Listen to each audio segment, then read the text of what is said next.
Bom dia a todos, amados irmãos e irmãs. Estamos no nosso programa Bom Dia São Pedro e queremos acolher a palavra que o Senhor semeia no nosso coração para que possa nos instruir, alimentar, fortalecer, conduzir e santificar.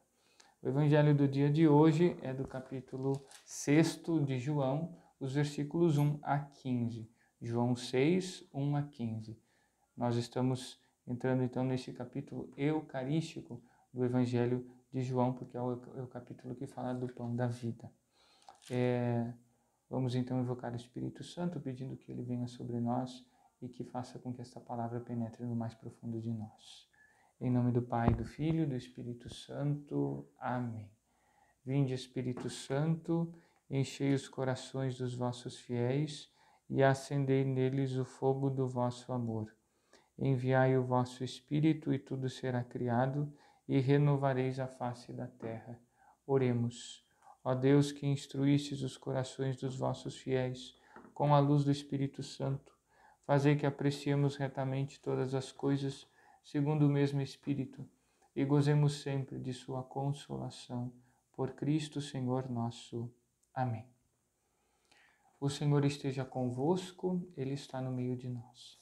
Proclamação do Evangelho de Jesus Cristo segundo João. Glória a vós, Senhor. Naquele tempo, Jesus foi para o outro lado do mar da Galileia, também chamado de Tiberíades. Uma grande multidão o seguia, porque via os sinais que ele operava em favor dos doentes. Jesus subiu ao monte e sentou-se aí, com seus discípulos. Estava próxima a Páscoa, a festa dos judeus. Levantando os olhos e vendo que uma grande multidão estava vindo ao seu encontro, Jesus disse a Filipe: Onde vamos comprar pão para que eles possam comer? Disse isso para pô-lo à prova, pois ele mesmo sabia muito bem o que ia fazer. Filipe respondeu: Nem 200 moedas de prata bastariam para dar um pedaço de pão a cada um.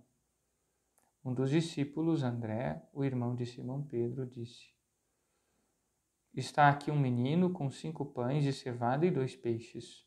Mas o que é isso para tanta gente? Jesus disse: Fazei sentar as pessoas. Havia muita relva naquele lugar. E lá se sentaram aproximadamente 5.000 homens. Jesus tomou os pães, deu graças e distribuiu-os aos que estavam sentados, tanto quanto queriam. E fez o mesmo com os peixes.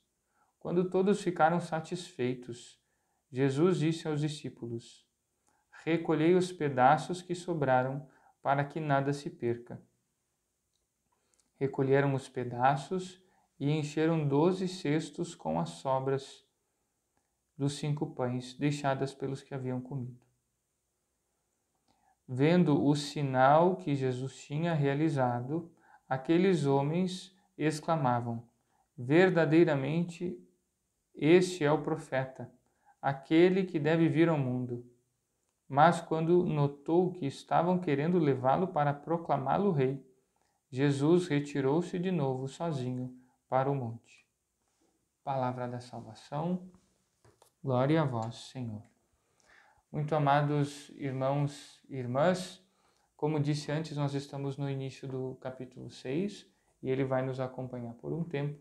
É o capítulo do pão da vida, né? O capítulo eucarístico. Nós bem sabemos que o Evangelho de João, na última ceia, não fala da instituição da Eucaristia, mas João justamente traz toda essa temática com uma conotação justamente pascal nesse capítulo 6.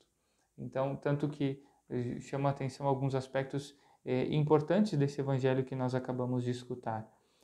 Vemos, em primeiro lugar, o contexto em que tudo isso acontece é justamente no tempo da Páscoa. No versículo 4 nós lemos: estava próxima a Páscoa, a festa dos judeus. E aqui então Nosso Senhor faz alusão à sua Páscoa, quando ele justamente prepara a sua passagem, né, da morte para a vida, né, da morte na cruz, sepultura para a ressurreição, justamente com a Eucaristia, associando-se então à imolação dos cordeiros que era aquilo que justamente era depois o alimento da ceia pascal. Então ele justamente se coloca nesse contexto de se fazer nosso alimento. Então João como que antecipa na estrutura do seu evangelho essa temática eucarística para o capítulo 6.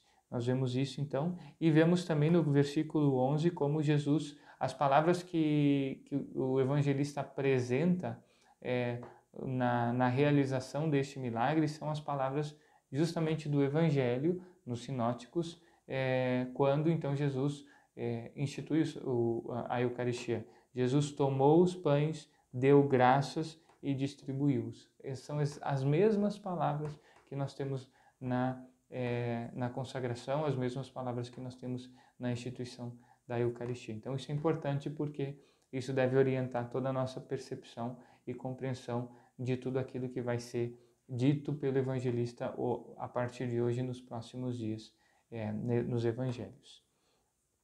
E aqui então eu gostaria que nós pudéssemos refletir sobre algumas coisas bem importantes, né?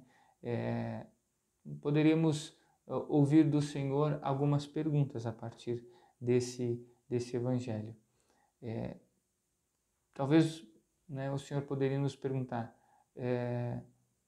tu que te dispões a seguir, colocando-nos no lugar desses, né, a me seguires, né, a vires atrás de mim, como esses discípulos, permites gastar o teu tempo para estar comigo, né? Te permites estar comigo nesse tempo, não só hoje pela escuta da palavra, mas em tantos momentos naquilo que é propriamente uma vida de oração, uma vida de comunhão e de intimidade com Deus, até porque há uma relação entre a comunhão eucarística com a vida em comunhão com o Nosso Senhor. Porque a vida em comunhão com o Nosso Senhor é alimentada pela presença eucarística de Jesus, feita a comunhão justamente na comunhão eucarística. Então, justamente por isso, nós podemos então nos colocar no meio dessa multidão e receber do Senhor essa interpelação, né? O Senhor nos perguntando justamente isso, se nós estamos dispostos a segui-lo, se nós estamos dispostos a gastar tempo, se estamos interessados na palavra que Ele tem para nos dizer, se estamos atentos ao que Ele tem nos dito, né? Se estamos atentos à escuta da Sua palavra e se justamente queremos permitir que essa palavra, que essa presença, que essa comunhão forme o nosso coração e oriente a nossa vida como um todo, né? E aí justamente nesse contexto nós podemos e devemos nos perguntar: faltará, né, alguma coisa àquele a quem é alimentado pelo Senhor? Faltará alguma coisa àquele a quem o Senhor sacia, aquele de quem o Senhor cuida? Pensemos nas tantas coisas que a gente tem vivido, né? Nós entendemos que se o Senhor cuida de nós e se nós estamos justamente voltados para Ele, nós devemos ter a confiança de realmente saber que Ele cuida de nós. Cuida de nós não justamente impedindo que as coisas aconteçam, ou seja, nos colocando numa redoma contra toda a pandemia. Não, mas cuida de nós de tantas formas. E será que a gente consegue perceber esse cuidado? É esse grande ponto aqui, né? Ou seja, por que Jesus se preocupa em dar comida e em saciar esse povo? Porque Jesus sabe cuidar daqueles que o seguem, daqueles que o buscam, daqueles que o amam. E a gente, será que já entendeu isso? Será que a gente sabe se deixar cuidar pelo Senhor? Será que a gente aceita o cuidado de Nosso Senhor?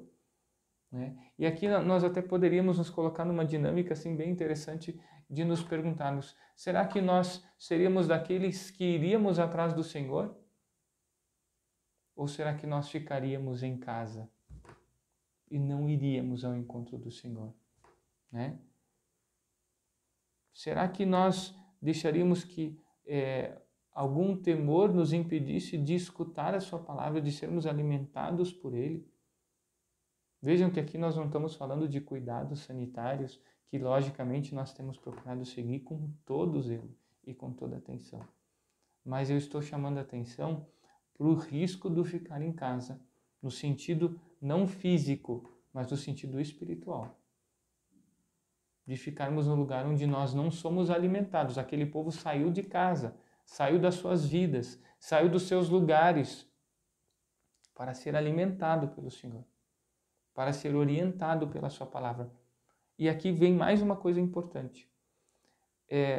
Os que estavam lá e seguiam o mestre tinham, diz o Evangelho, visto os sinais que ele realizava. E aqui também nos cabe uma pergunta importante.